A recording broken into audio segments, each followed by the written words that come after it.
Ulavinaka, Talofa Lava, Malolele, and Kia ora family. Welcome back to the Nesian Money Show. Today, this is a round 2 with John Ravetali, a financial planner, a superannuation, and an aged care specialist.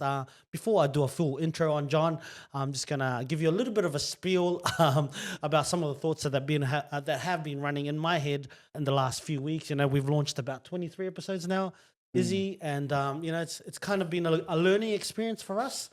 A big learning experience, and we've learned a lot. And as we put out these episodes, and I get to think more, what are we trying to achieve here? And I think one of our main goals at the Nesian Money Show is to uplift our community and empower them in the areas of money and business, and just to build financial confidence within our Pasifika communities. I was talking to a mentor recently. He's a very successful Samoan businessman. And executive within the banking industry that not many people know about. He thinks deeply about the issues we have in our community in terms of money and finance. And we were talking the other day, and he was telling me that culture is not really our problem. Our problem is financial confidence, or confidence in general. And maybe shift in mindset from that victim mentality, or from some of the stories we tell ourselves in terms of about money and business and finance. So I think this show is about breaking down all those barriers, and creating a community where we can connect and discuss financial goals and habits, and find solutions to financial problems in a way where it's uplifting and positive. So that was my little spiel for today, guys. I just thought we need to talk more about what the show is about, and just sort of. Someone was telling me the other day, "Hey, what's your show about? What are you talking?" And so I think we've got to do more little short videos, just trying to get the message out there that we're all about uplifting and empowering our community in the areas of money and finance, and building confidence within our community. And I think confidence is a real main one for us. So without further ado, guys, let me introduce to you Mr. John Ravetali. We've had him on the show before, so if you haven't watched episode 1, I'd highly encourage you to go watch it. Guys, John has over 15 years of experience in the financial services industry with NAB, MLC Insurance, HSBC, and IOOF. He currently is a financial planner at Findex. John is a AFP practitioner and FAAA aged care specialist. He holds a graduate diploma in financial planning with distinction from UTS, was a finalist in the 2021 AMP University Challenge, which is a national financial planning competition. Welcome back, John. For those of you who missed our first conversation, can you briefly please reintroduce yourself, John? And it's not often you come across a financial planner that's been in the game for 15 years who's of Pacific Island, or especially Fijian descent. So man, I want to commend you and congratulate you on all your achievements, John. Thanks, Joe. Appreciate that intro. Thanks for having me as well. Since when I was on the podcast earlier, and when you mentioned the spiel today, I just thought, as Pacific Islander community, we sort of put ourselves in shackles a little bit. And I guess what I'm trying to portray is that we can unlock the shackles that we put on ourselves, on our minds and on our physical beings, our families, our families' wealth. We can unlock and untap all that untapped potential that's there. Because I guess the thing is with the fact that our ancestors came here with nothing, yet we're already behind the 8 ball. There's no excuses for us to get to where we need to. Where we live in an abundant country, the best country in the world, and we should take advantage of what we have and leave something behind for the next generation. So, no, thank you for that. Look, I as you introduced me, I'm a financial advisor. I think the work that I do as a financial advisor, becoming one was a journey in itself. So I just, for anyone out there that wants to become an advisor, it's definitely possible. But the journey it involved getting the education requirements, so completing a bachelor degree or equivalent, Yep. a supervised professional year, which is about 1,600 hours of work activities and 100 hours of structured training in a firm. You can't sort of do it solo or do it on your own. You have to do it through an AFSL license. So that's the second requirement. The third one's an exam through our regulator ASIC. So once you tick all those three boxes, only then do you get your license to become an advisor. And then obviously as well to keep your license. So getting a license is one thing, but keeping your license also, you need to do continuing professional development. CPD is an acronym. And the CPD hours require about 40 hours per year. Yes. And it's common across most professions, CPD hours. But about me, look, outside of work, I'm a simple down-to-earth guy. Obviously, I have a Fijian background, born and raised in Sydney, grew up out in Western Sydney, and I live now in southern Western Sydney. So my wife and I are fortunate enough to be homeowners, and we travel to Fiji quite frequently. I am family-oriented, and my faith is the pillar of our lives, I guess, our faith, not my faith. Amen. I love it. Yeah. Thanks, John. Hey, before we dive into super, Mm. I reckon, you just imagine like you're 65 years old and you're ready for retirement, and you just think, man, I haven't saved up enough or done anything to do with my super. What could have I done differently? But today we'll make sure that doesn't happen. We'll go through the basics. And also why it is so crucial for long-term financial security, especially for Pacific Islanders. So, Yeah. I think when you say ready implies that physically you're ready to give up work, but it also means I've thought about the decision, including financially, if I can retire. So really, are you ready? You know.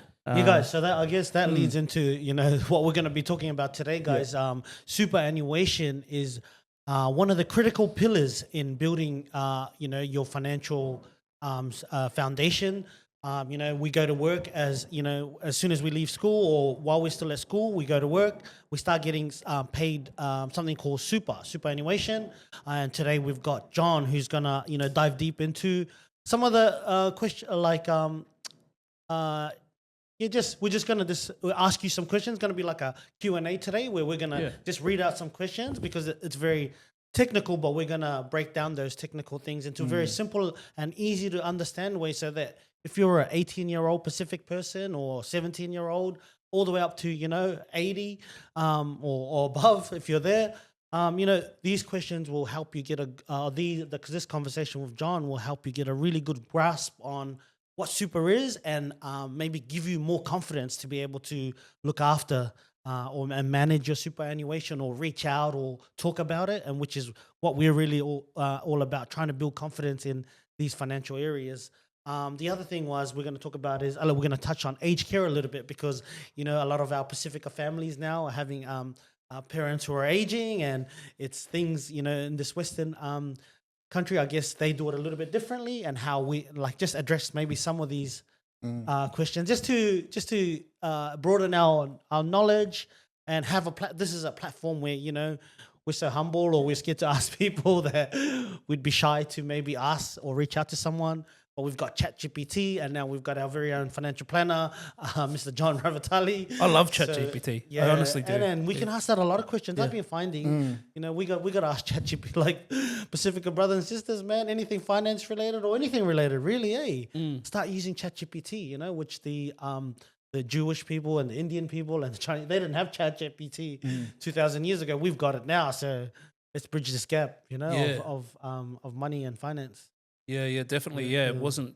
It like with iPhones hasn't always been around, so I'm sure when you and I, the three of us are around the same age, they didn't have Snapchat and Instagram back when we were going out. You know what I mean? So now that like technology is improving and people do Snapchats when they with their families or when they're going out, but it's the same thing with work, and ChatGPT almost writes your email for you or rewords things that you reword sentences. I think universities as well, they're starting to clamp down on ChatGPT and other ones.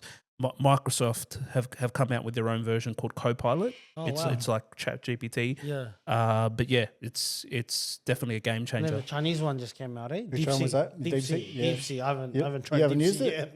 No. But have you? No, not yet. We've got to get on that one. We're too used to ChatGPT. But it's something. It's just a tool that we need to, get on board with. Yeah. Because if we just go, no, I don't want to use it, then we're going to gotta get left on. behind. So. Yeah. Like we're on YouTube now, we're on Facebook a lot now, so there's just an evolution to it, Yeah, I think people get skeptical with robots replacing our professions or jobs, but those people, that sort of mentality will be left behind. You sort of need to go with the times and use what you have, use the tools that you that been granted. You know. Yeah. How do you go with filtering everything? Then got so much information that you have, in the palm of your hands. How do you sort of go about it? You haven't seen my Instagram #, no filter. Jokes. All right, Johnny. We better dive straight into it. I'm gonna shoot off with the first question. Okay. So we're just gonna try to get to understand super a little bit more in Australia, and so some of the this first one is about some of the basic common misconceptions we have around superannuation.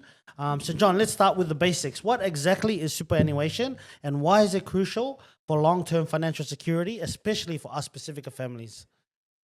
Yeah, sure. So firstly, I think I'll set the scene a little bit. So superannuation is the name or the term that's used in Australia, but superannuation exists all around the world. Like, for example, in the US, they call it the 401k plan or IRA. If you ever hear it on like movies, 401k plan or IRA, then it's superannuation for the US. It's the same in Fiji, where we're from. It's called the FNPF, the Provident Fund. In New Zealand, it's called the Kiwi Saver. Yeah, they just put that in like 15, 20 years ago. So that's how long have we had it here? We've had it since the 90s. Okay. They introduced it in the 90s. Yeah. Okay. Yeah. Actually, like it got legislated in the 90s, but like a form of it was around during Bob Hawke's when he was in power. But I think the Labor government, Paul Keating's government, actually legislated it. And in the early 90s, and then it's a system we have today. So there's a bit of two systems that are working. The old before the 92 system, which is sort of grandfathered, and that's where you hear all the defined benefit schemes and all these lifetime pensions. They don't exist anymore. Like, it's not as though Izzy and I can go and purchase a defined benefit scheme for a calculation to work out what our superannuation is at the end when we retire. And it's the same thing with a lifetime pension for those who work in government agencies. Izzy, you wouldn't have any defined benefit schemes or through the army? No, you only have military super. Military super, okay. Yeah, nothing. I'm not that old. It's quite unique when you were telling me the other day. But I guess we'll carry on before we get tracked. Get sidetracked. Yeah, definitely. So super. The three reasons why super is so hard to understand in my professional experience is the regulation. Number one. So the regulation, like the bureaucrats who created the system, or you can call them fat cats. That's one. Another reason is taxation. I think just if you look at just generally taxation law, it's complex in its own. But be that as it may, there's other systems within the taxation overlay, being social security, like Centrelink, really complex to get your head around. Aged care, which we'll touch on in a bit, obviously is very complicated, and obviously superannuation. So those three things on top of taxation, I guess there's a lot of tax intricacies and detail that you need to get your head around. That's another reason why it's people find superannuation hard to deal with. And then there's other ones like having financial literacy, understanding the jargon of accumulation phase, defined benefits, contribution caps, preservation age. Like you lose people straight away with these sort of terminologies. But in a nutshell, what is superannuation? Superannuation in a nutshell is it's savings that's mandated by law. So say if you're working, so let's use the analogy of 17, 18-year-olds. As soon as they start work, they obviously get paid after tax. They get taxed. So you could ask yourself, what's tax? But the other part of when they get taxed and the money goes into the bank account, they see on their payslip, oh, I've got super taken out. What's this? So what it is the government require everyone who earns an income to that take money out of their pay and put it into this system called the superannuation, and that system is meant to save is meant to be for retirement savings. So retirement is I mean, there are rules around retirement, what the government deem as retirement savings. I can't at age 37 say I'm retired. I'm retired, guys. I quit my job as a financial advisor. Give me my money, my super money. No, it doesn't work like that. There's obviously an age. There's age limitations, and you're also capped each year on how much you can actually contribute. So that's, in a nutshell, what superannuation is retirement savings. Yes. Okay. So and I think when you're 18 or 17, you don't even look at, you don't even worry about looking at your super. Like me, when I go back to my 20s working, I don't even care about super. Like, now as I get older, I'm like, oh crap, what is this super thing? I got kids now and I got mortgages and whatnot, and it's like, oh wow, hey, where's this extra money going? You got to try. But super's so important because it's like a rainy day fund that's there, that's building, accumulating, and it's paid by your employer. So you can also fund it yourself. So it's not as though your employer is the one that's dipping into their own money, because that's what it is. When your employer pays super, it's dipping into their own funds because they pay you your hourly rate, and then on top of it, but on top of that is superannuation, and it's not as though they're reducing your pay to pay that to pay that super. They're paying it on top of your hourly rate into your super fund. So you should, like, and I get it. I was young once too. I was the exact same. I mean, my first job out of high school was Target, and every time I'd get my payslip, all I cared about was what I get in the bank. I think it's just sort of also, as you mature, you understand that you need to start taking care of things in your life. You can't sort of live on paycheck to paycheck. Wouldn't it be so good, for us to be more aware at a younger age? Imagine how much impact we could have, like, on our finances when we say do come to the your 40s or 50s, and retirement will look so much more. I think it's because when you're young, you think you're invincible. You're at the best parts of your life. And then as you age, your body starts, and you start having kids. You start, but there's so much you can do within your super funds now, because there's something called self-managed. So, absolutely. I mean, if you get up to 40 and you've got a few $100,000 in your super, it's like, oh man, let's look at purchasing a house in my super, or like the clients. The earlier you start, the better. I think the clients that I'm most inspired with are young tradies who are in their 20s and they're coming to me saying, I want to start a passive income stream. I live with my parents at home, but I want to make my money earn money. Yeah, nice. I don't want to live paycheck to paycheck. Yes. And I was like, man, if only I was if only I was thinking like this when I was your age. All I was caring about was going out, like. Yeah. No, but it's definitely, you're never too early to start. Yeah. No. Yeah. Never too early to start. Talking about too early to start, can it be, I know you're saying 17, 18, but can you start younger? Like anytime you have a job, or is it Yeah, so 15, 16, even 14? I'll need to check back on this because I know 16 is typically an age you can create a super account and have parents' consent. I think generally, I'm just going to be generalised because I don't know the actual intricacies.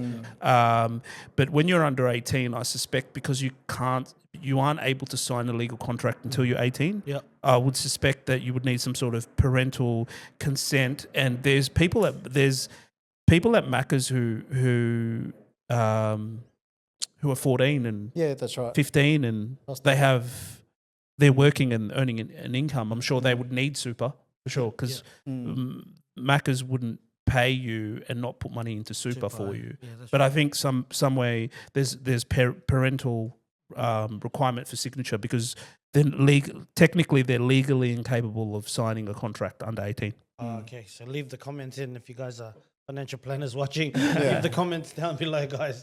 John, the next question: what are some of the biggest misconceptions about superannuation that you see in our Pasifika community? Misconceptions about super in our community. Misconceptions about super. I'm going to be fit and able for the rest of my life, or I'll focus on super when my kids are older. Yeah. Okay. Which is general. I'm 20 something, 30 something. I need to worry about super when I'm 65. Or 70. I even have family members, uncles, fathers, mothers, aunties, uncles, saying in their 60s, oh, no, I'm never going to retire. Like, how are you not even thinking about retiring when you're at an age where most people around you are retiring? They're sitting back, Plus the body can't do it, and you get just the nature. But I think they get used to the fact that their body still can do it, and they're like, "Oh, my body can do it forever." Yeah. No, there'll be a time where your body will break down and can't do it anymore.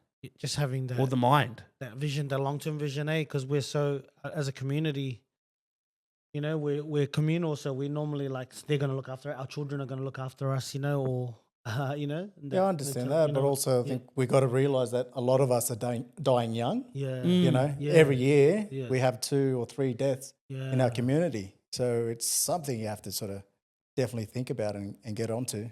But even with those deaths in the community, if the right people were around the people who were passing, they know that they don't have to fork money out of their own pockets to help this family when they have this magical bean called superannuation that they can claim on. That's the whole purpose of the superannuation system, is to, when they pass, their loved ones are supposed to obtain. There's even that's a really good point, Izzy, because there's also people who come to Australia for an opportunity from our Pacific Islands, and they might not have their papers, or they may not have the support system behind them, but if they pass, they've got super. We should be helping them claim that and give it back to their families. Are you saying that if someone passes away, and they've got super, can that super be pulled out then to use for their funeral costs? Yes, bro. Yes, it goes to their family. They got to nominate a beneficiary. Yes, it can happen sort of straight away. Well, you know what I mean? Look, if you got some of them have life insurance with it. If you've got a really good life insurance policy, with super, they'll likely need the death certificate and So it's another process. No, I Yeah, understand. But it can be instant, is it? No, in I some understand cases, the back end, Yeah. like the later months of Yeah. it. But I mean, someone the funeral dies today, costs, you yeah. got the Yeah. costs that are part of it. Yeah. Can you sort of use that straight away? Yeah, there's look, I want to be careful and give a disclaimer about financial advice because I'm not Just really generally. endorsing any products here, but there are products on the market that are funeral products. Yeah. I'm not going to name the funeral product, but that can pay. That the purpose of the funeral product is to fund a funeral. Yeah, I think a Yeah. lot So- of Pacific Islanders, they do the funeral insurance Yeah. as opposed to life Yes. insurance, you know? So Yeah. that, or they might have both, but they don't know that maybe the life could take care of it rather than paying another set for funeral insurance. Because if they're already working and they've got life insurance, that should cover, you know, or they've got super. But they also usually take out the funeral insurance as well, which is like paying two insurances. Yeah, it's okay if you want more money, but if it doesn't, you know, but generally I find it eating into their like lifestyle and their way of life, and you know, just Yeah, and even if it doesn't flow. fund the funeral necessarily, as I mentioned, there's products that can fund a funeral. Funeral insurance is just one, you know, funeral bonds, others, etc. But with super, even if it's not available at time of funeral, it should not ever be with the super fund in perpetuity. There should be an end point where the person's died, their family should get it, whether it be their family in Australia or their family overseas. Yeah, so it's really important to nominate a beneficiary within your super fund or within your superannuation. And if you don't have that beneficiary, then from my understanding, it goes to the state, which is really bad because then it's a nightmare to get their money off the government, you know? So Yeah, for sure. I think having a beneficiary, John, on your super is really having a important. beneficiary is important, Just yes. hold on to that thought. Yeah. We're just going to Yeah. go to a quick break. Yeah, sure. And we're back. Thank you very much. Johnny. I was just finishing the point about misconceptions. So another one is Australia's abundant country. I'll be okay with relying on the government. A few good ones. I have no control of how my money is invested. That's a common misconception. Another really good one. Super can't help my financial position now. That is a load of crock because it can actually help you right now. That's true. During COVID, they let out 10,000 each to help you Exactly. during that difficult time, and a lot of the 20-year-olds and 25 were pulling out their monies. So I've heard of, look, I bet this is probably not the forum, but I've heard of situations where people claim mental illness and use it to for plastic surgery. wow, You could use it for like tying your stomach and losing lap bands operations, and like dentistry related IVF. Okay. But yeah, I've heard of instances where people have claimed mental illness and pulled their super out to fund plastic surgery. Wow. No, that's interesting. Yeah. You know, get a nose Let's go, job. family. Let's go get some. Get a nose job, get a lip done, maybe a boob job. And that is my probably second favorite to I am going back to Fiji when I retire. I love that one. Oh, so that's a misconception. People just don't worry about their super because they're gonna go back to Fiji. Well, I rely on the- think it old. look, philosophically makes sense if you were born in Fiji or you have heritage Fiji, but from all the tourist attractions that when people go to Fiji, the people who know Fiji know that it's a third world country. The food. Yeah, when you've been here 40 years and you're used to these roads, this medical care, this healthcare, you know, and just everything, the infrastructure, food quality, the legislation, the law, the government, and then you go back after 40 years. You know, in your head, it's all right because you go back for holidays all the time.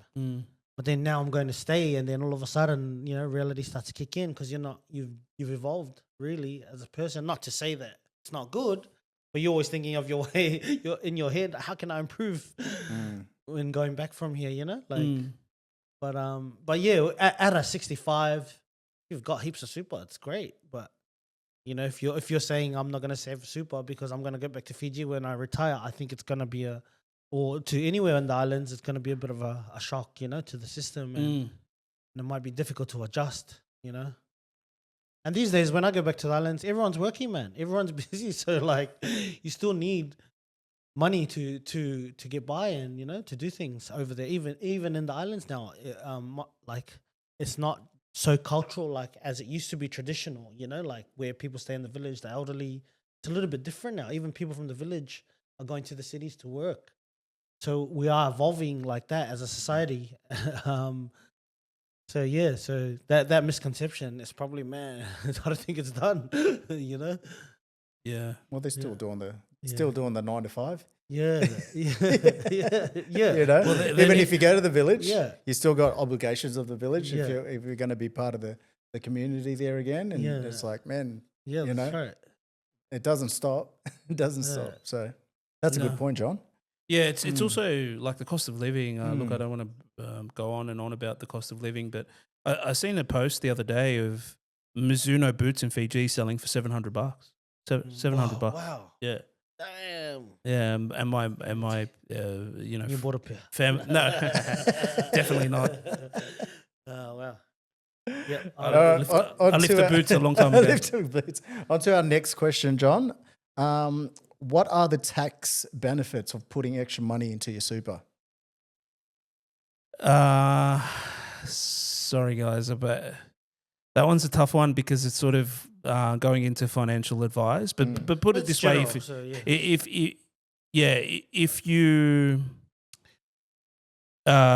if there's tax incentives of putting money into super, whilst super is invested, and pulling money out of super. It would depend on your personal situation and circumstances. An example of a tax concession, and what I was speaking about earlier about it impacting your personal situation is when you claim whenever you hear the term put money into super to claim a tax deduction, what that implies is you're reducing your tax liability. And there can be significant savings if you reduce your tax liability. And any time you see tax deduction, you're generally doing that. I'll probably pause there for effect and also just state that if you need personal financial advice, I am licensed to give that advice, so reach out to me. But there are ways in which super can actually save you tax right now. Mm. Yeah. And no mates rates. No mates rates. It's all government, and it's nothing shady there's nothing shady or illegal about it. It's all legal. Yeah. That's the main thing course. because it's it's legislated and it's used quite commonly in our profession. Oh, thanks. Yeah, so these questions, John, they're real. We're just trying to explain to the guys how you can grow your super and also make smart choices within your super fund. So can you explain the difference between a default super fund and choosing your own investment options within a super fund? That's a great question. The default is called My Super, and My Super was introduced in the late, around the 2017, 2018. Oh, so you mean the default, like if you go to an employer and you get a new job and they ask you if you've got a super fund, if you say no, they just put it into My Super, is it? Yeah, so sort of what they do is they have their own choice of fund that they use. It could be whatever fund it is, but then the investment option that they select, because you can't just create a super fund and not elect an investment option. The investment option is called My Super, and every superannuation product has one. It's designed for people who don't want to make an investment choice, because it's just too complicated for a lot of 21, people. oh man, I would have had no idea. Yes. In my 20s. I wasn't even paying attention to it. Yeah, it's like, how would you select? So that's one of my things about understanding your super, because it's like it's your money, but you just can't see it or touch it right now. So we feel like, it's not our money. It's sort of like, but it's our money. So it's really important that we, what is it? manage it all. Yeah, understand it. Yeah. Make an informed decision. Yeah. But in reality, people just don't have time or the mental capacity to figure it out. at that age. So just to finalize the stuff on my super. Yeah. So the my super has some guidelines to follow. They're all low cost, so that there's a low cost point, and you can't breach that cost point of that investment. Otherwise, it's not a my super option. Yeah, like the government don't allow you to be in the my super option if it's high cost. Yeah. There's the features are all very simple. And then the stickler, the most important one is the performance of the My Super in each super fund that's available is benchmarked by the regulator called APRA. Yeah. And they have an annual performance test. If the My Super fails the performance test 2 years in a row, it means they've frozen their ability to receive monies, meaning that they can't accept new members. Basically, they can't accept new members into that particular investment. Yeah. Okay. So they basically stop business if they fail the performance test 2 years in a row. You can fail it once and then pass it the next time. But if you fail it 2 years in a row, they can't accept new members. Oh. Yeah. Oh. Sorry, I know. So what other? So choosing investment. So you got your default, which is My Super, and then what other investment options are there within the fund? You can put it all in cash. You can put it if you have a previous. What does that mean? You can put it all in cash. Oh, there's a cash fund within the super fund. Oh, okay. You can put it all in Australian shares. You can put it all in international shares, hedged or unhedged. Yeah. You can. Most people diversify, but they pick which risk appetite they're willing. So there's a balance investor, growth investor, high growth investor. Yeah. So there's different options within it, and it really does. And a few super funds tailor it to your age demographic. Oh, okay. So like they there's a automatically 1970s option, 1980s option, and the 1970s option implies you were born in the 1970s, and the 1980s is the same thing. Yeah. So they make me understand. So with the investment options, right?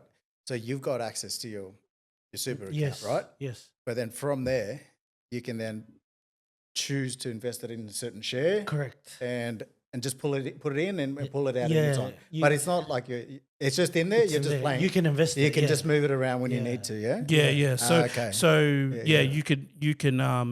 You can change your the asset allocation as you go, but also it's not direct stock picking. So it's not like, oh, you believe in BHP or you believe in Woolworths. They have super funds that allow you to do that if that's what you're after. But yes, you can stock pick. Yeah. If you're a young person, what's usually like? Say if you're 20, you're starting out. What sort of asset you got low growth, balance, high growth? Which one would you recommend? Like, what's better for a younger person? Should they be? I don't want to answer what's better, but what do they typically usually? Again, the funds. the funds usually have investment. So if I use the example where there's a 1970s fund, 1980s fund, 1990s fund, the trustee of the super fund determined what the growth versus defensive mix is. But generally, the older you are, the less growth side of the portfolio you would have versus a young 20-year-old who would probably be in like the 2010s model or the 2000 investment model, and it's typically more growth than it is defensive. So how my mind interprets it when you say it like that is the younger you are, the fund typically says that you've got more time, so you can take more risk right now. Time horizon. The older you are, you can take you have less time to retirement, so they're going to take less risk because they don't want to risk your losing your money. That's how I sort of. You nailed it, Joe. Well done. Okay. Because the test is called financial risk capacity, and the closer you are to retirement, the less you can take risks. So it all comes back to the earlier episode I was talking about volatility. volatility means how much an investment can go up or go down, but the defensive side of the portfolio isn't volatile as much as growth is. It's not like you wouldn't call cash volatile at all. You put it in the bank, you get interest. That's it. You don't get a capital gain. But property is a good simple analogy. You put money into property, it's going to gain as well as pay rental income.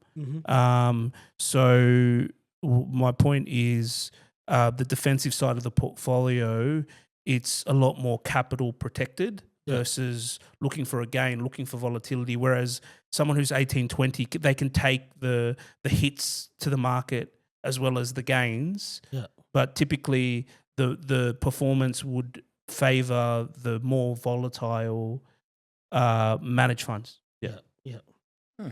Okay. The next section is about accessing your super and retirement planning. So at what age can people access their super, and what are the different ways they can withdraw it? So obviously Joe brought up an example today about people pulling out money during COVID. The government gave a bit of dispensation to allow people to fund their cost of living through superannuation.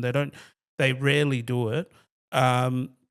So generally, what I would say is they can only access super if they meet a condition of release, and the conditions of release are sort of based on their own personal circumstances. That's the truth, because apart from COVID, we don't know what people's health is like. We don't know if they're after IVF or if they need their stomach tied. And super even allows you to they have first home buyers grant. Yeah, first home super saver scheme. Yeah, so it's very restrictive. It's generally inaccessible until about 65. If they retire 60, but then there are small little quirks to the law which allow you to access it before it. Yeah. So what is I heard of this thing called transition to retirement. So at 55 you can start getting access to your super? It's actually transition to retirement starts at 60 now. It's just generally the old legislation, they had preservation ages, but now everyone who is 60 needs to be 60 to access it. That's the oversimplification, but transition to retirement, it's basically you can access it. You can access your super once you turn 65, whatever the case may be, whatever the personal circumstances. Right? Yeah. But at 60, if you're not retired, you can't access it. If you haven't left your job, you can't access it. You have to be fully not working to have. So can you take all of it out, or you got to take it out in little bits? Maximum 10%. Transition to retirement strategy is maximum of 10%. So if you're retired, say you're 65, and you had $1 million in super, can you withdraw all? You can withdraw all of it, but that is from 65. From 65, yeah, but that is the worst thing you can do. Yeah, and I'll put my license on that on that statement. Yeah, because if you've just put money into something that you pay no tax upon until you pass, if you pull all that money out at age 65, you're putting it back into the tax system. So you've already paid tax for. You got to pay tax on what you withdraw. Yeah, like on that $1 million? Everything that's outside of superannuation is a marginally taxed world. Yes. Oh, so absolutely. So you mean like, look, you've got your super there, you retire, you turn 67, let's say. Yeah. You take out the $1 million. Yes. It's taxed. Within a month, you start receiving, let's just say you leave it in the bank. Yeah. You start earning interest, and from the day that you pull it out, you cannot put it back into super because there's yearly contribution caps. You can put money back into super up to the yearly contributions caps, but the money that you've pulled out, you can't put it back into super. Yeah, but what? Like, say you spend it all, like, and you want to go get the pension. Can you do that or no? Well, pension is super. No, Why- like after super. No, What- can you? what- I don't what know. we- I'm just asking. like 'cause- the superannuation Yeah. is meant to fund your retirement. It's meant to Yeah. last you to see your life out. Where are you going to live off if you spend it all? okay. I'm asking. No, don't you get the government benefits or the like this pension? The government pension. Yeah. Or is there some rules where you can't spend the whole $1 million? Oh yeah, there's always rules. Yeah, you there's can't always spend rules. that whole $1 million within 2 years. You can't gift Yeah. it. You can't gift it. No, So you can't and gift your $1 million that you worked hard for. You have to. You have to prove. Yeah. You have to prove to Centrelink that Yeah. you haven't gifted like everything you've done with your super money. You have to, and that's why like. Yeah. Living what off the I'm asking government, these days, 'cause it's like- living off the government's good. It has its benefits. Like there's a thing called a pension concession card, and it gives you access to cheaper medicine, pharmaceuticals, and cost of living stuff. That is really beneficial. Like I don't know how people who are 67 and above don't have a pension concession card because they're just it's unfair. They really should have it. And the only way Not you're every eligible. person above 67 gets the pension. No, because some concession are too wealthy. Some are too Oh, wealthy. okay, yeah, Some are too wealthy, and What's the for a joint couple is about 1.1 million in excluding home. Yeah. So So if no- they have 1.1 million in assets, super, cash, etc., then they are ineligible from that point. no Oh, pension? Yeah. But yeah, I But mean, I guess like we want to get to Centrelink- that level where you do Centrelink- have that. You don't Yeah. need to rely on the pension. you know? Centrelink make it really hard that people just give up. Like they'll like in reality, it's all well to say, oh, the age pension's always there, but in reality, like try and go and apply for one. Yeah. Like Yeah. try your best. Oh yeah, but yeah, it's just those questions that people have because people have this misconception that I can just spend it all, or like because it's their money that they've worked. And I feel like I understand what they're saying because I've worked hard for this, but there's these rules around it now. You can't just withdraw. You can't do this. You've got to find out what you can and can't do so that. Is But that overall, it's good to have $1 million in your super when you retire. Like it's way better for you than relying on the pension. But I'm just saying, but do you like, think be that's careful. a good thing for the government to sort of step in and do that for you instead of you being I responsible think for yes your and own thing? in my opinion, it's your money. You've saved all that. You should So be do able you to use think it how it's you like want. overreach? I think so, me personally. But there could be better. But our There's better financial ways. planner would be like, man, rules, it's got to save you He'd the find bank. he'd find ways that he can make it better for you. Yeah, like if you make the wrong decisions, Yeah. you can be generally you can it could work against you. Like for example, if you plan to hide your assets from the government or spend all your assets from the government, gift it. The government aren't dumb. They weren't born yesterday. Yeah. They'll find They, something they were to born do. on a day, but not yesterday. Yeah. Like they're going to know.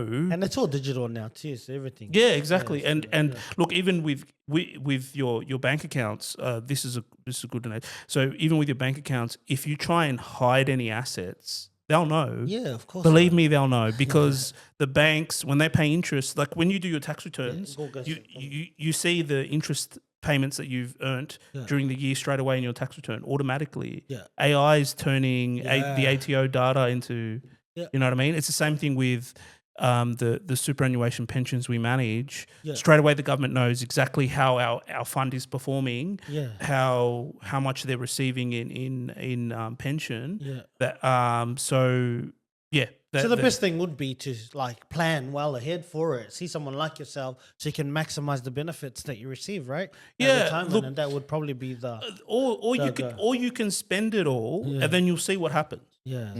that's which true. is highly What's the recommended. tax? Say if you pulled it all out, Yeah. what percentage are they taxing from that? Say for $1 that million. one? If you pull it out at 67. 65, Yep. Yeah.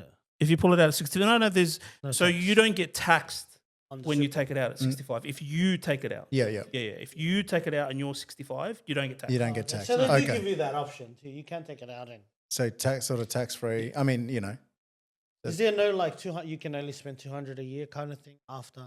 Spend 200,000 a year. No, is there like do they limit put of a spend? limit of spend if you have $1 million after 65? Who's they? The government. Or the The rules? the government Like people who just don't apply for age pension. They live off their super for their entire lives. Okay, nice. They're never good. Some are too wealthy; they'll never be eligible. Yeah, we'd like to be in that sort of. Oh yeah, basket, right? yeah, So, definitely. But at the same time, you want to know what you're spending. You want to have a good grasp of how long things will last the way they are, because there's always things that happen during that time. If you don't plan appropriately, you're preparing to fail. Yes. And we're going to talk about aged care in a moment, but that's a serious consideration. And like you just have to use your money smartly. And the thing is, like, if you set up a really good plan, you can make money while you sleep. Yeah. You can earn money while you sleep. Yeah. But if you make the wrong decisions, anyone can put a shopping list together and I want to spend it on this, that, and the other. Like I've got a shopping list at home. If you want to help me, I need help spending it. Like I've got all this money. Taking my money and I'm going back to Fiji. No, but I mean, look, we just in reality, we have to be smarter as people, because sometimes it's a good problem to have too much money, like $1 million in super, to spend it all. But at the same time, our people, the reality is our people don't even have, 50,000 in super by the time they're 65. Like our well, we're going to change that, and that's what this show's all about. 100%. Changing that and getting to those millions, and in our super when we retire. And so we're leaving a make legacy. it to retirement. Yeah, I'll make it to retirement. Well, this is what the next question's all about. Is health and what happens to our super if we pass away, and can we choose where it goes? Like talking about making it to retirement, Izzy. You can choose who it's to go to. It's called a beneficiary nomination that you asked for earlier. Yeah. So a few caveats. Superannuation isn't an estate asset. So for some people that's a good thing, for some people that's a bad thing. But what estate asset means is when you pass, you are no longer a person or a thing, and your assets form part of a thing called your estate. And that estate can be your house, your investment property, as long as they aren't jointly owned. If it's personally owned, your bank accounts, if they aren't jointly owned, they're personally owned. Your investments, they all form part of your estate, and with the estate wind up process, there's a thing called probate, and probate needs to be granted before you can sell your home or before you can get cash out of, before the banks will even liaise with Joe, who's requesting it on behalf of his mum, for example. Before the bank will even liaise with you, even though she's passed, you need to apply for probate, and that probate application is done through the courts. The courts grant probate. Sometimes it takes, typically it takes 6 months, but sometimes it can take longer to grant probate. Wow. And then after they grant, it costs money. You got to pay a lawyer. Yeah, and they take a lot of money too. Well, there's fees and everything, really. Yeah. Your super fund is taking fees. Yeah, you know what I mean.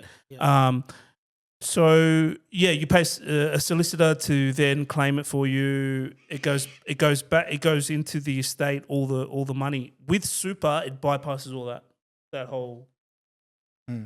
Because you can nominate to the super fund upfront, and the super fund have no obligation to pay it to the probate or to the estate. There's no. So super's different to your. Super's different. Super's different. It's out of estate, but you can still nominate the estate. Oh, okay. It's your discretion. Yeah. So there's 4 acceptable beneficiary nominations, and estate is one of them. And estate would really be your last option. Oh, so super, straight away you pass away, it can go straight to your family, like type of thing. It can go straight without going through probate. Yeah, if they're nominated. Yeah. That's Yeah. good, eh? Yeah, Such yeah. a good tool for us, like as a Yeah. people. Like, we're having all these financial issues, and a loved one, unexpectedly, sadly passes away. I never knew that. I thought it still has to go through that process of being, through probate. No, and this is what I'm talking about. Like, why would you Wow. pull all your money out? Yeah, There's yeah. so many rules and there's so many Yeah, it's so reasons why you leave it in there. There's Yeah, so wow, many good wow, reasons. wow, I can yeah. like And this is about building guys legacy, and so, girls, if yeah. you're out there, there's so many good reasons to leave your money in super. Never ever pull it out. Yeah, and That's this the is worst thing you could do. What are some like that. What he just You said, know, the probate. Eh? yeah, Like, yeah. Well, yeah, probate. You No can probate. nominate who it's to go to straight away. Yep. It doesn't have it bypasses a whole legal process. But leave something for your children, because one of the things I often find is when I go see elderly Pasifika people, they feel like they haven't accumulated much through their working life, or because they've been too much solis and falavelavers and things that they've had to give to, but they've got super there, which they don't have to use all of it, and this is the legacy they could leave if they do want to leave something, and they don't have to use it all, because a lot of them have worked for the last 30, 40 But years. then it's coming straight from them. This Straight is what to them, this yeah. is what I want to do. Yeah. Instead of like giving it all to the oldest child in the family to then dish it out to everyone. Yeah, Which- no, it's like, which they causes- can nominate the Yeah, yeah, yeah. beneficiaries, but it's like, they might not have property, but they've got super, which is the legacy they could leave to help their children get started. So Yeah, okay. therefore kids might want to buy a house and they don't have a deposit. This is the peace of mind that elderly person normally, like, as a Yeah. like, I know your parents, like, they'd want for you to have a home, just at the time it was all locked in super. They wanted to give you a deposit, but because we're first generation, they didn't get the opportunity to get to that, but super's allowing them to be able to possibly leave a legacy, if they don't use it all and within. yeah, definitely. And then, like what you're saying about life experience, we went to a funeral today. She was only in her 60s, and it's like, for us, that's a common thing. Going to funerals at 50 and 60 Even 40 and older, earlier, and bro. 40s, Yeah. and so that's 30s. and and super, I think, is a good tool to be able to have to look after your family. So you're saying like probate, what else? Yeah, Johnny. So we're just saying, just recap on what happens to our super when we pass away. Just recapping the answers, and can we choose who it goes to, basically? Yeah, so when you pass away, there's three, you can go one of three ways. Two of them, one is no nomination, the other is a non-binding nomination, and then the third one's a binding death nomination.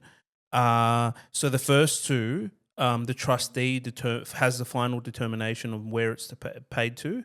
What the trustee would typically do is write to all the potential beneficiaries, and then they make a decision. And even within that decision, after they've contacted everyone who may be eligible to claim, they may pay the estate anyway. But I mean, they'll take the personal circumstances into consideration, and they'll pay based on their trust deed. Their trust deed is like a legal document that all members sort of are a part of, and they have to follow it. It's like a law that they follow their trust deed. Yeah. So those are the two, which is if they make no nomination at all, or if they make a non-binding nomination. Non-binding nomination is sort of what it implies is not legally binding, but you can make a preference of who you want it to pay to. But that still goes back to the super fund to make that determination. So what do you mean, like if you nominate your husband or your wife or your sister or your uncle, that's a binding nomination? It can be non-binding, but the binding one would require two witnesses. So you sign in the presence of two witnesses. That's the only way it's legally binding. Oh, so why do they like when you log into your super fund online and then it says make a nomination, but that doesn't ask you to sign? So that's non-binding. That means, yeah. The one where they ask you, make a nominate. They'll give you the option of legally binding. They'll always give you the option. They'll say, hey, by the way, this isn't legally binding. If you want it legally binding, here's the form. Oh, okay. Yeah. You need to get it signed in the presence of two witnesses, and then we'll accept it as a legally binding nomination. Yeah. So for some of our older Pacific Islanders who are not good with the computers and that, because I know a lot of stuff's digital these days, can they ring up the super fund and make a nomination? Absolutely, they can, check, and the super fund can. They will then post out the form to them, and they can organise what they need to, and then post it back to the super fund. Oh, yes. Okay. Yep. So there is like online, like on the phone. So before we wrap up on super, I know there's industry super fund, and Yeah. then there's what's commercial? What do they call it? Retail. Private. You can sort of So say industry retail. and retail. Retail. What's the difference between industry and retail?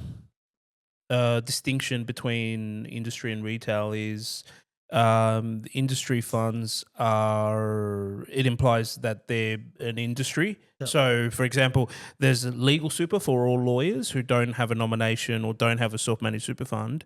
They put it into legal super. Qantas used to have their own super. That was an industry fund. Industry funds, typically, they're low cost and they have a lot of members. The biggest super fund in Australia is Australian Super, and Australian Super followed by Australian Retirement Trust, and those two are both industry funds.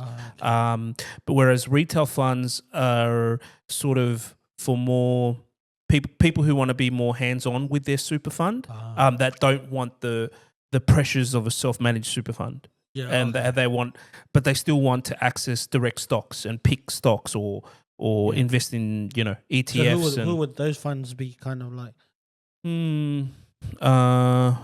BT, MLC, the big, those are like the private. It's like you got industry, which is like is it government owned when you say industry super funds or no? no, they're not industry owned, but they're basically not government owned. They're industry owned. To be an industry fund, it's profit for members. The profit. That's the difference. So industry is profit for members. Yes, and retail is profit, like to make profit, basically. Absolutely, that's. Sorry, I should have yeah. pointed that out. We came back to what your purpose of the question. Okay. But yes,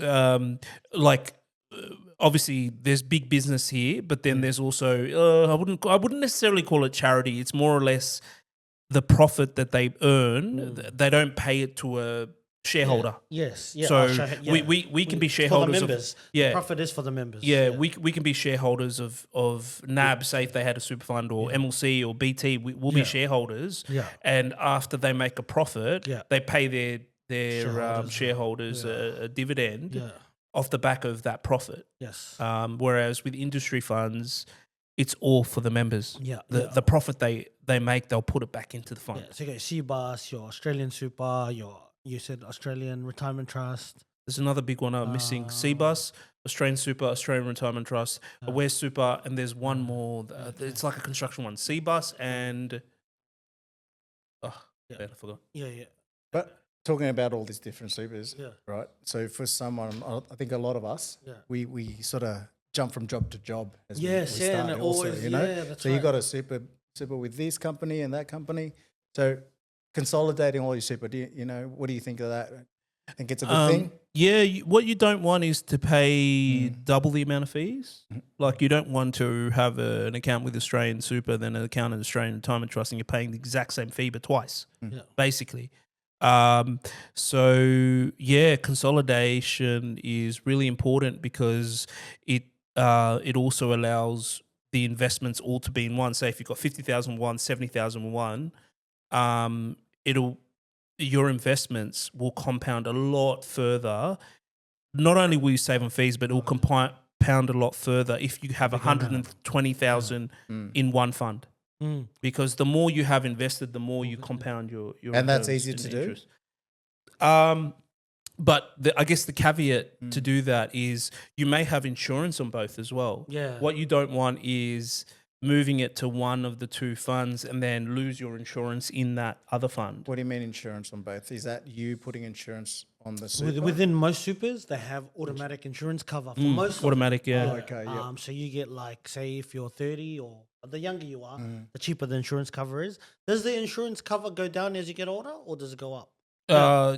If you've got the default insurance, typically the insurance does go down as you age. Yeah, okay. But at the same time, there's a philosophy behind it, which is you don't need as much insurance as you age. Because you build up your assets. Yeah, because you build up your assets. So you can choose not to have insurance on your super? You can choose not to have insurance, absolutely. Yeah. So it's just... But it's a gamble. It's you know what I mean? So it's just a thing that the government go, okay, we got your super, we're just going to put insurance on it? Or is it... Yeah, well, it's not the government. Close. It's not the government. It's the super fund. Yeah. But yes, they just say, there's a new fund, they don't know your health circumstances or whatever. They just say, oh, you're relatively young, let's put insurance on you. Yeah, they give you automatic cover. Automatic cover. When you become an employee of that company. Sure. And then you'll see when you get your super statement, it's got life cover, death cover, TPD, and you can see the amounts next to it to see what you're covered for. And if you're not, you can increase the cover or decrease the cover. But yeah, it's like, Be a good thing to look it up. Yeah, eh? you and if you have multiple super funds, Yeah. you'll have multiple insurances, and then so you'd have to that's like right. look. You're paying all the fees. All Yeah, the, but you might want all those insurances. I don't know if it's cheap, you know. And what you can do as well is like some people typically have a strategy where they keep the minimum balance in one fund and move everything else to that one fund so that they keep the insurance active. What you could also do is sort of move your insurances where you move your money. But what you're doing is you're applying to an insurer to have fixed cover. And usually when you apply for them and say, hey, I have insurance at this fund, I want to move all my money to your fund, can you do me a deal or whatever? And then they typically have some dispensation in the underwriting aspect. Because what happens when you apply for an insurance policy, you're underwritten. So what's dispensation? dispensations like they give a few breaks in the usual rhythm or flow of things, all the rules, or rhythm Exception, like an exceptions exception. to the rule. Yeah. Yeah. Okay. exception. Yeah. So I was at transferring your insurance underwriting. Yeah. So what underwriting is basically you applied for insurance and then the insurer assesses your application and they say, oh, your BMI is over the charts. You have we're going to put a loading or we're going to exclude certain cover. Like they medically underwrite you. They look for things like smoking and if you do dangerous pastimes, your family history in different major health events, how risky. They're basically trying to judge how risky you are as the insured in the insurance contract. Because in an insurance contract, there's the insured and then there's the insurer. And the insurer for super is the super fund. Yeah, because they're paying money on top of your super. Because your super is yours. Yeah. Your super is yours, but the insurance is their money that they've promised they're going to pay on top of your super, provided you pay the premiums. And if you're trying to consolidate it all, that super fund you're going to, they're going to, they want your business, so they're going to help you bring it all over. So they'll be dumb not to. Yeah. Oh, that's where you got to sort of see if, like, I've got 100,000 cover of super here. I've got 200,000 here. I'm paying $40 a month for 300,000 worth of cover. I've got 300,000 worth of debts.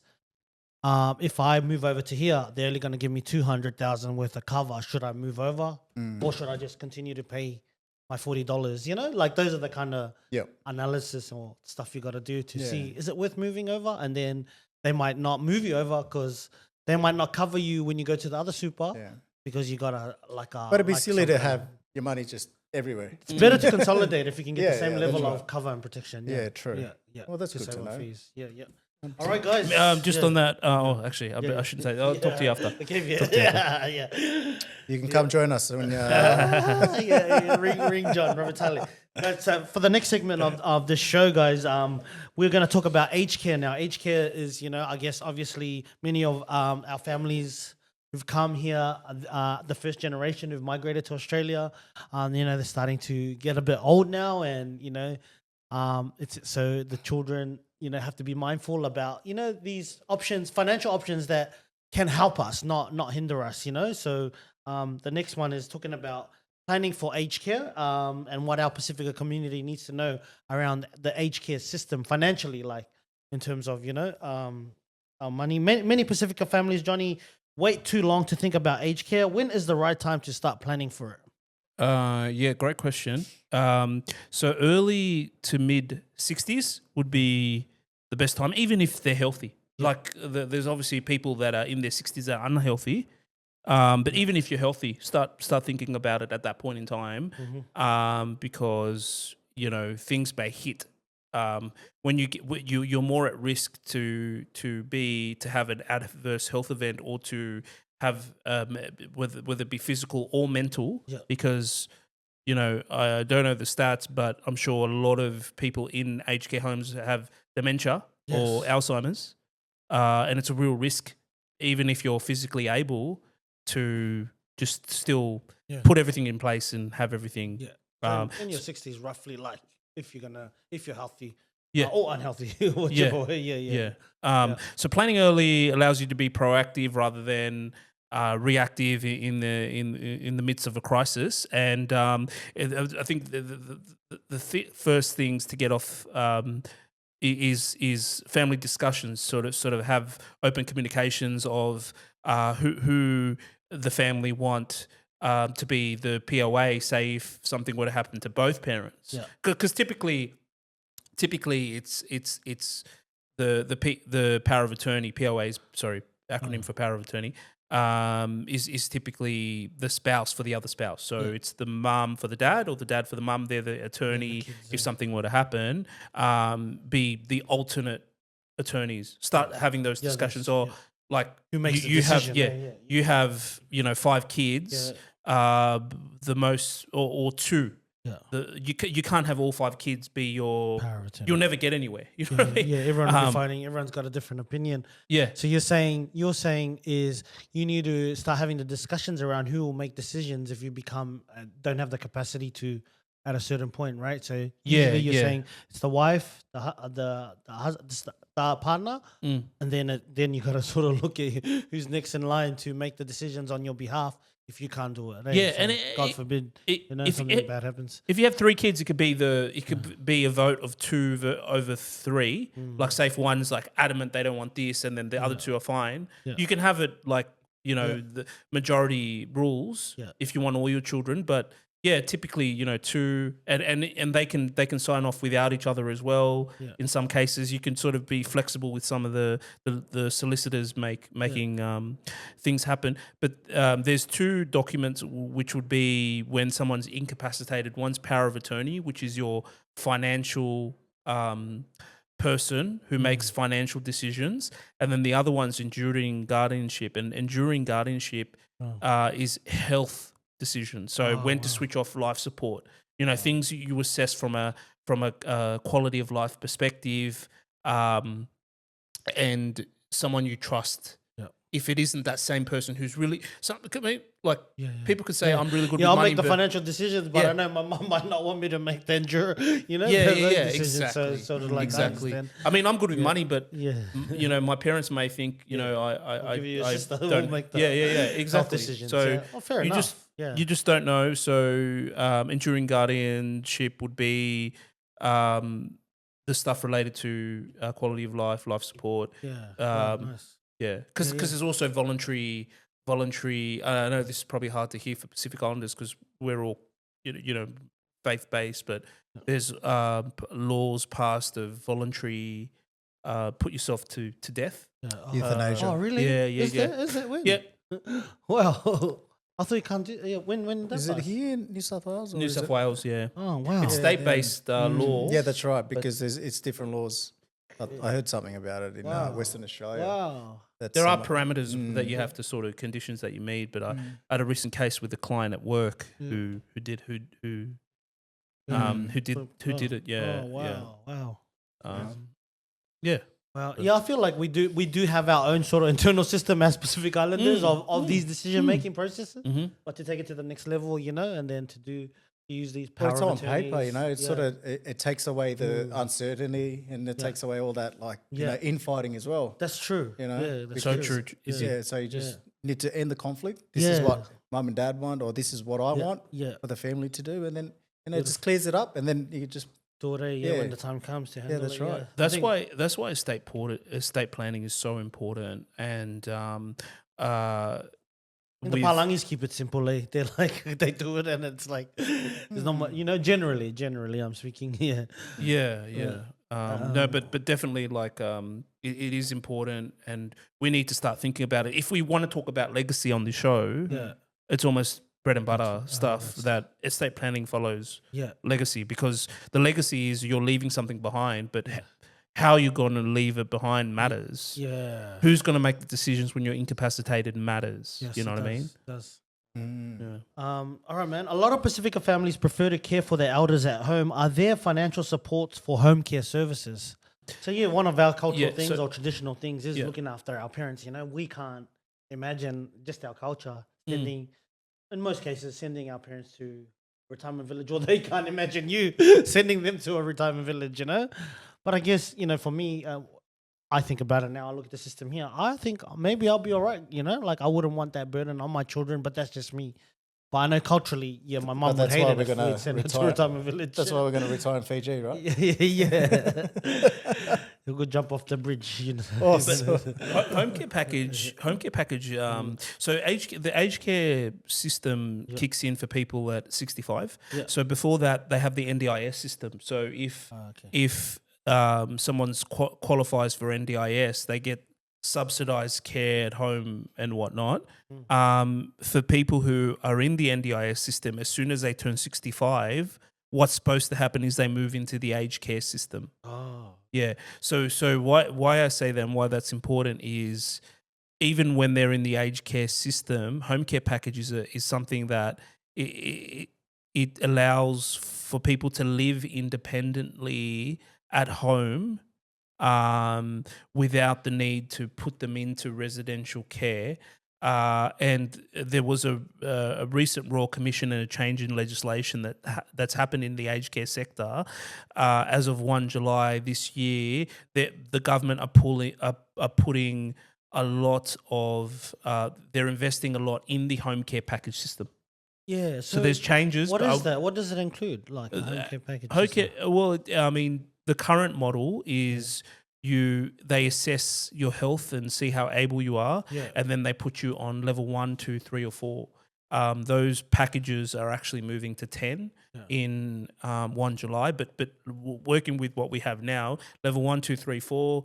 Level 1 is like you're really able, but you could benefit from some home care packages. Yeah. And then level 4, you're almost at the doorstep of you need to put this person in aged care because they're not going to survive on their own. Yeah, okay. So they send nurses around, or send nurses. They can help with gardening, cleaning the roofs, cutting the grass. That's a government-funded program, is it? Yeah, government subsidised, but I'm not going to say funded. Funded implies that it's they pay for everything, and like typically in aged care, the really, really destitute or poor people, they have it fully subsidised. Yeah. But like for example, if you enter residential aged care and you've only got 50,000 to your name, and the government can prove that if you've just hid money under a table, they'll know.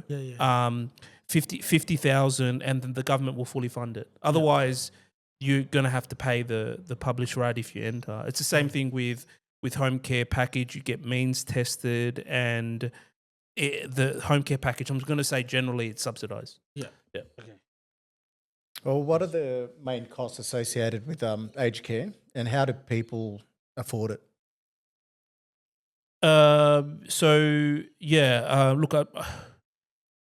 It is a really complex system, but I'll try and sort of unpack it.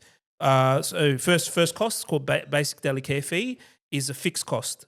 Standard fee, it's 85%, and typically 85% of the single age pension. So they take 85% of your pension, and you've got 15% left. So that's like, you mean if you go into a rest home, or they provide rest home, like you go into a aged care facility. Yeah, they 85% of your pension goes to them as a standard fee. Yeah, and then you get 15%. You have 15% left, but there's other fees. Oh wow.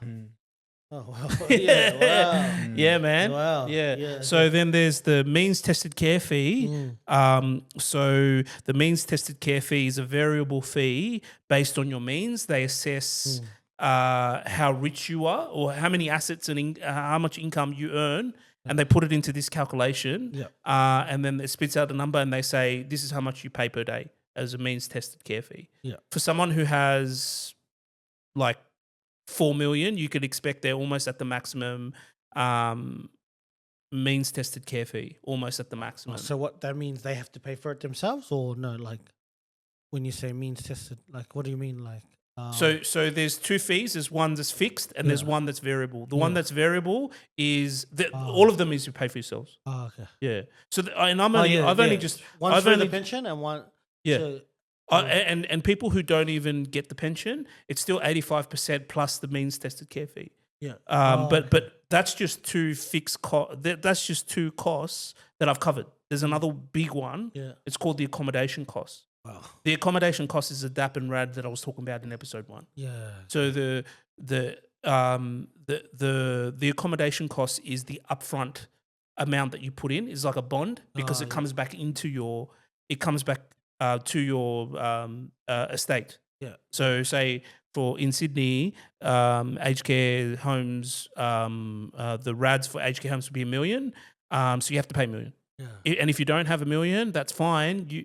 What can it really the question does then become, what can you pay? And if you can't pay anything, well, unfortunately, you'll have to pay the DAP. And the DAP is this unfair and unreasonable, but it is what it is, interest rate. And that interest rate, Who pays that? What if you die? who pays that? Yeah. The person in aged care. Oh, okay. So like for like someone who probably had like I don't know, some issues in life, or hasn't ended up with too much at the end, made some bad investment decisions, and they've gone on the pension for the last, from 65 to 75. Now they can't look after themselves. What happens to them? Remember when I said 50,000 to their name? Yeah. 50,000 to their name. Yeah. The government funds it because that's the low part of the low means threshold. Okay. But So the government pays the 85% and all other fees. I've never met anyone that has less than 50,000. I'll tell you why, because when you're older, you have your super. So let's just say when you got your super, you had $1 million, you pulled it all out, it's in cash. Nobody would spend all their cash in for the next 2 years. They'll keep some in there. They'll always keep some in there. I'm thinking like the housing commission type person that, the kids are left, they're doing their own thing from Mount Druitt, from Macquarie Fields, wherever it is, like, North Sydney. But that's that type of person who has nothing really and they haven't really worked. Do they get looked after still in an aged care facility, or how does it work? Yeah, under the old rules, it's 50,000. If that person in the housing commission has 50,000 to their name, then yes, it's fully funded. Yeah, but again, there's a lot of caveats. You sort of because I guess that's like a common maybe group that doesn't get with the aged care conversations maybe not had. So it's sort of like, let's, But they get fully funded. No, but they don't need to have it. I'll tell you why, because the government pays for it all. Oh, okay. Like what So conversation you need to have. Yeah, okay. That's what I was trying. So that you're saying it's only if you've got money, basically. But it's also like, yes, so the government funds it all, but they take 85% of the pension. Yeah. Like let's just say they get 10,000 a year in the pension, and the pension's a lot more than that. No, they'll definitely be on the full pension. So let's just say the full pension is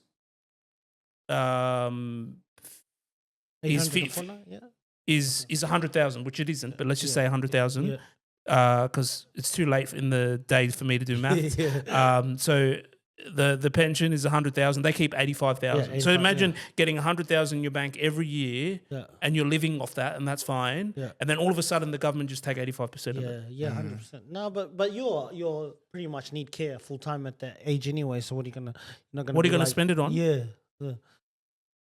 But you, I think in your mind, it's also a mental thing. Like in your mind, you see that money coming in, but when you enter aged care, you'll see that money coming in, and you'll see 85% of it taken coming out. Yeah, I think I'm talking about the wrong type of client too. But maybe I think the majority of our demographic, probably at first generation being here, they might not have all of that. So they may be more in this where it's okay. They can go into aged care facility, it's funded.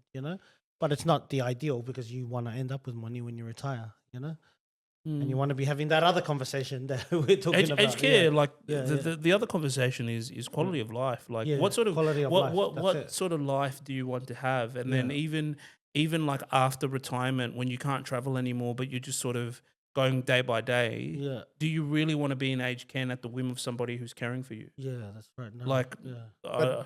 But moving into aged care, even if you don't have a lot of money, that's still a choice, isn't it? So Yeah, the government funds for it. the say if you've grown up, housing commission, everything, you still haven't been, you haven't left, and you're up to that age, you don't have to go into the aged care. You can stay in your in the housing commission house, sort of, and then the government will provide. It's when you for can't it, look after yourself. Yeah.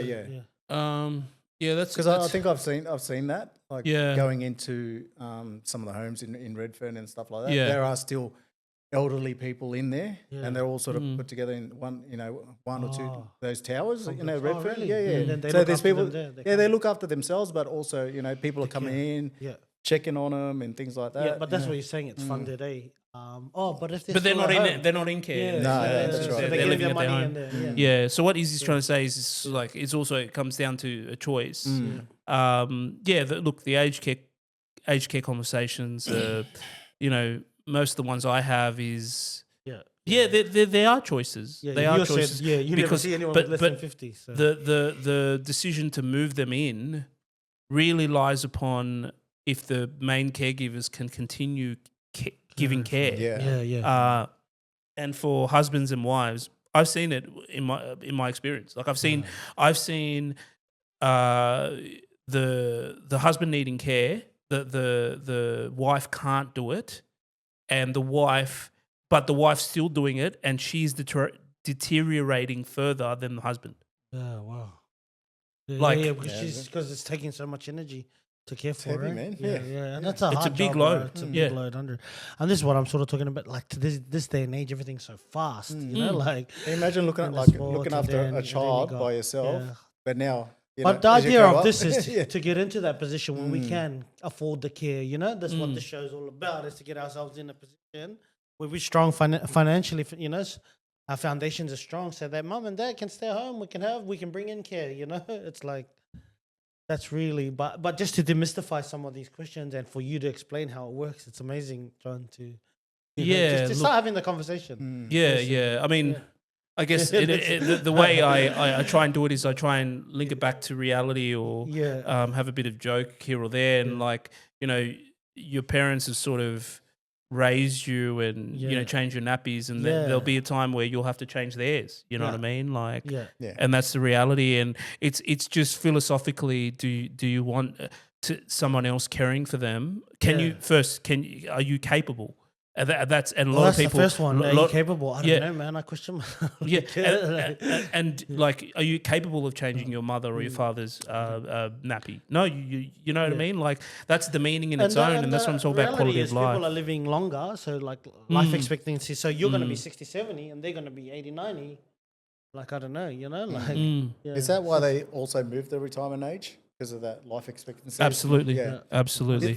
They only just changed that recently as well? The retirement age? No. No, So it's it used to be 55 back when Super started. Oh, then okay, they've in the sort of 90s, yeah, transitioned right. it to 60 and now it's 65.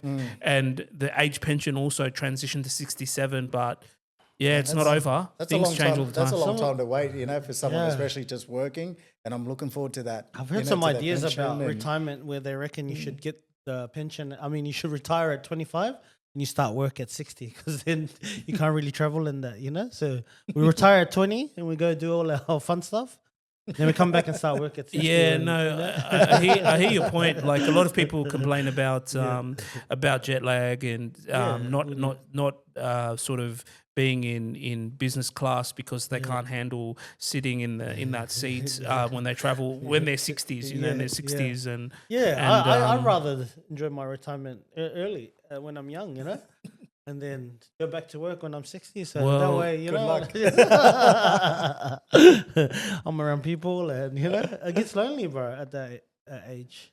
I'll come visit you. In the 60s. John's like, this is a financial planning conversation, mate. Well, look, the average age of my client is 70, 72. Wow. So I deal with the elderly all the time. Yeah. And typically like their 60s to 70s, they're still good. Yeah. 70s to 80s, they're also okay. Yeah. But when they're 80s, forget about it. They don't travel. No. Yeah. Okay, let's go. What Yeah, I think we've sort of covered off some of this one. What are the main costs of associated with aged care, and how do people afford it? And I think, Yeah, so I don't want to make it seem like it's unaffordable, but I can't find the answer to that statement.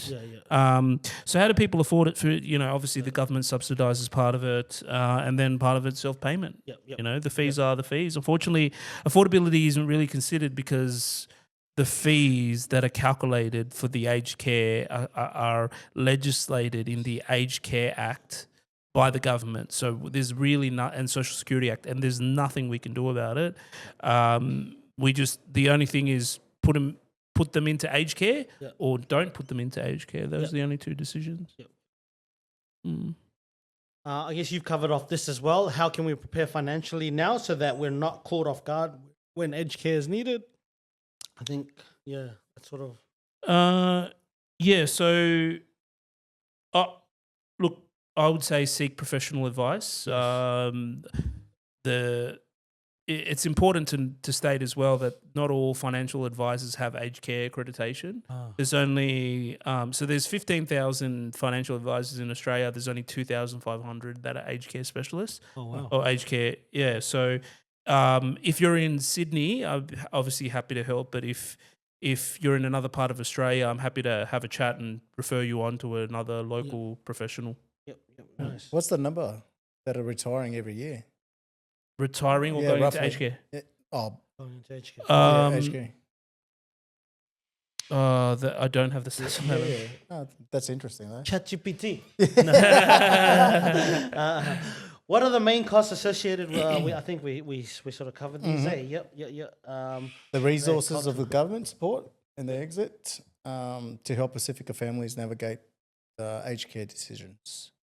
So I guess that's probably a broader question about what sort of help, or are you talking about the government help? Government support? Yeah, so you said what sort of resources of government support exist, which you sort of covered off, right? There's My Aged Care is a really good one. Is really good because don't forget, like, the people who have the aged care conversations, they're all old. They don't know technology. Yeah. They have a really good website and a phone number because a lot of people don't use digital technology. So when you call, you normally get through to someone straight away. My Aged Care. Yeah, my Aged Care. Okay. There's resources, the really good resources online, and then within My Aged Care, and then in My Aged Care, you can actually find home care package providers straight away. Okay. So My Aged Care is government support or how to. Yeah. Another one's New South Wales Health. They have a section on aged care. New South Wales Health. Yeah. The other two, there's Carer Gateway, which is sort of like a connection group for carers. And then the other one's the Older Persons Advocacy Group. Wow. So there's some good resources, Yeah, we'll put all the useful links below. Yeah, 100%. Yeah, for sure. Bro, many Pasifika families take pride in caring for elders themselves, but what advice would you give to families feeling overwhelmed by the financial and emotional burden? There's a few things I'd like to unpack in that. Yeah. Great question. So the first one is always seek support. There's support all around you. Like Pasifika families, they're blessed to have big families, and there's always families, friends, community members who already care for the elderly, and they know the rules. Like, sort of, it's the old, as Fijian, our lineage or the story, we've passed down things from generation to generation through storytelling. Yes. Like, a lot of what we do is communal, and so why not use the community to seek support?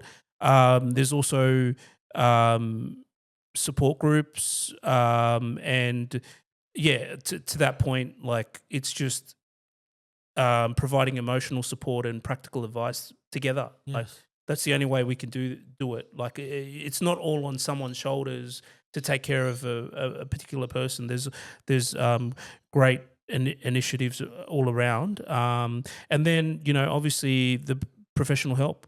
You know, not just financial advisors, like medical professionals, psychologists. Yeah. You have to also care for yourself as a carer. Yeah, I feel like you have to take care of yourself as well. It can't just all be about the person that you're caring for. So you have to also care for yourself, and if that means seeing a psychologist, seeing a therapist, so be it. But another important thing, and I think that's useful for the audience, is aged care isn't when you go to an aged care home and assessing the options. There is an option called respite. Now, what respite means is you leave your loved one in the aged care home for a couple of days, couple of weeks. And it's a subsidised rate. It's not the full rate that I was talking about, the basic daily K fee, 85%. It's a really affordable subsidised fee. What is respite? Respite's like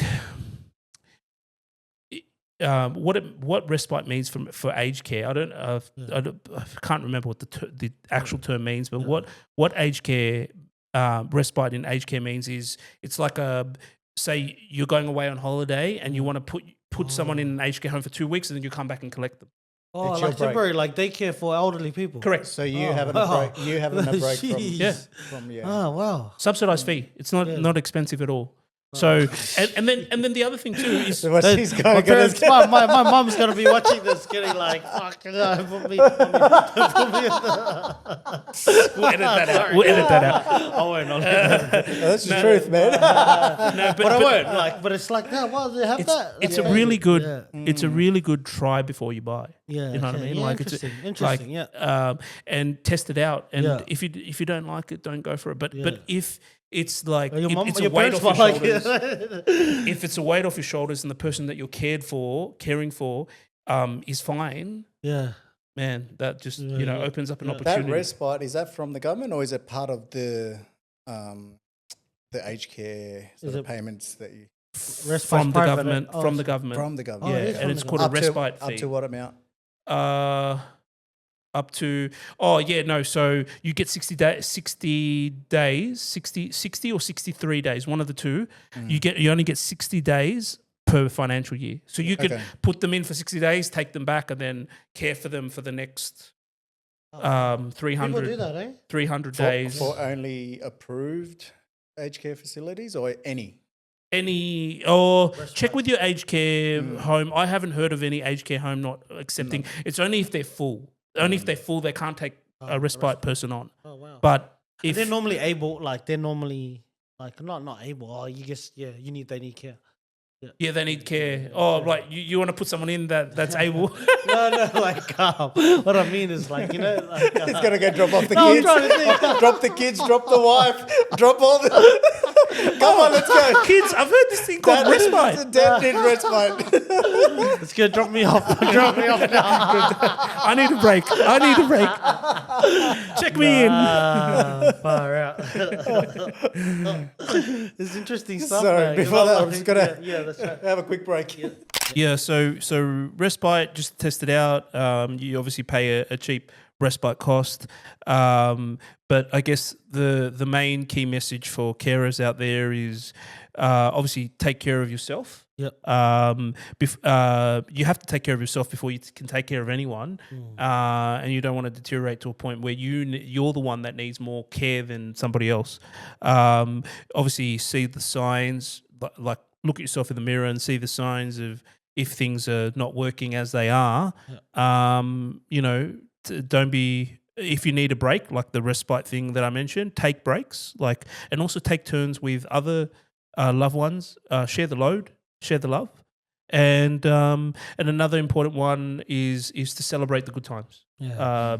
Because I think in all the swings and roundabouts of life, we never get a chance to accept where we are, number one, and also celebrate the good times, celebrate the birthdays, celebrate life, because every day we're in this life, we're one step closer to the grave, and we need to celebrate our milestones, celebrate our achievements, and look how far we've come. 100%. Yeah. I love that.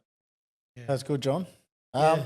Actionable steps and, Yeah. and final advice. So we'll go into that. So for someone watching who has never checked their super balance, what's the first thing they should do after this episode?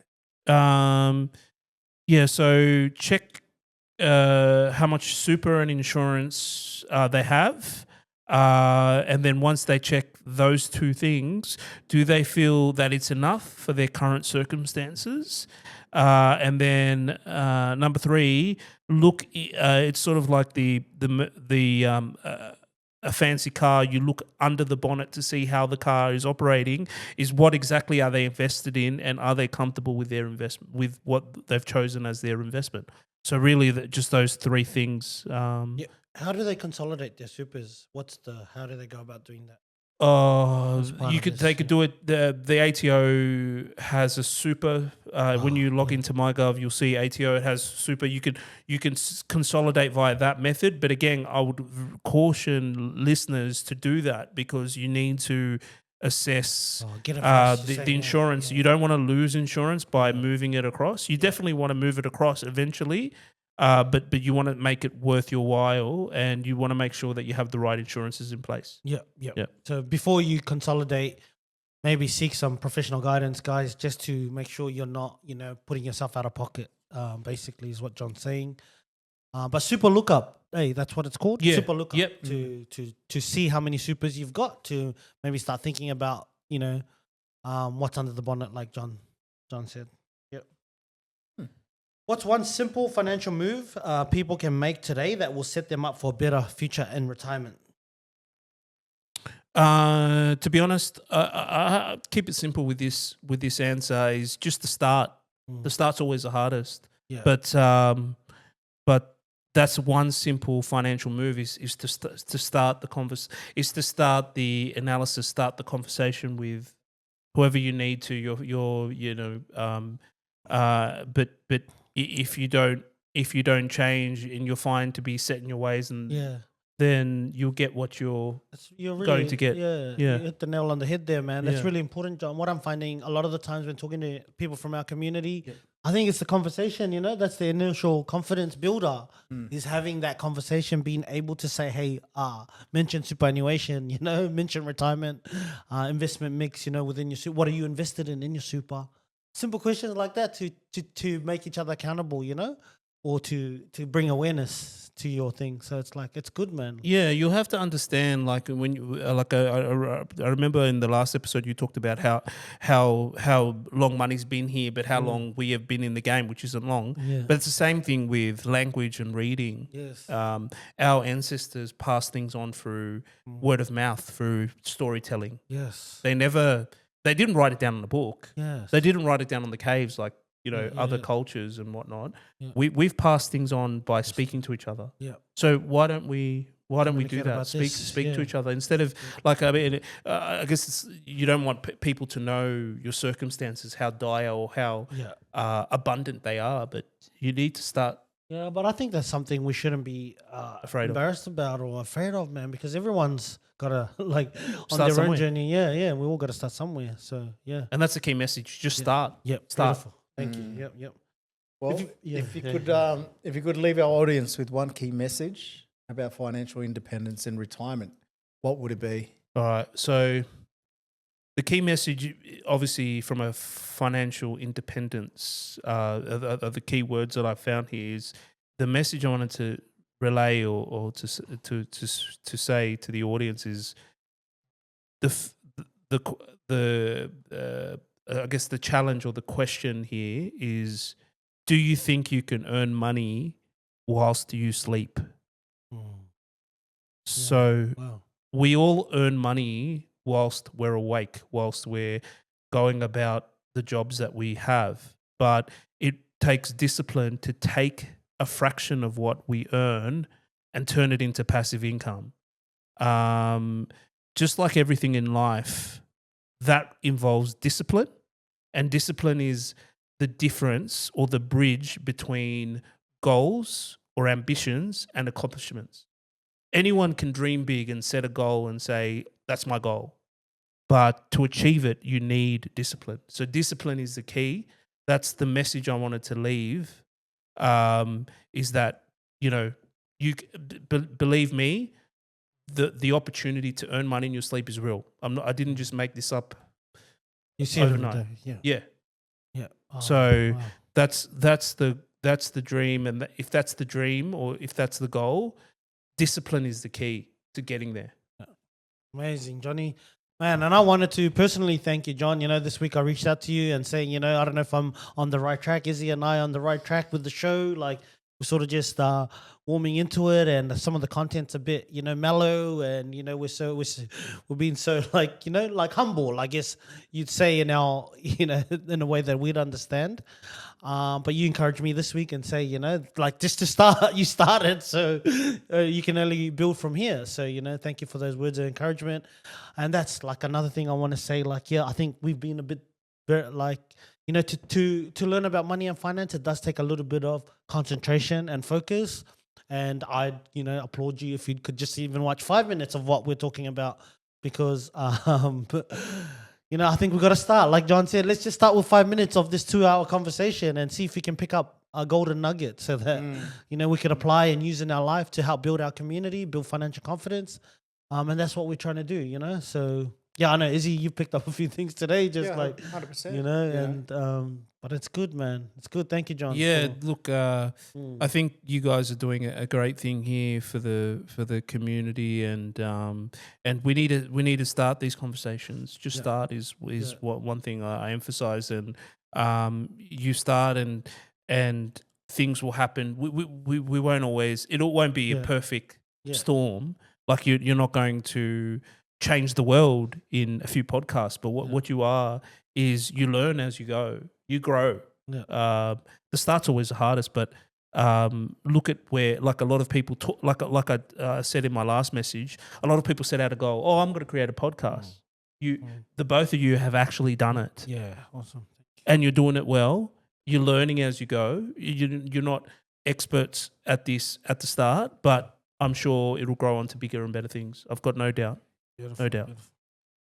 Thank you, my man. Well, thank you. That's our resident financial planner, John Ravetali, guys. Thank you very much. Thank you. Thank you. Thanks, Thank Izzy. you, guys. Thanks.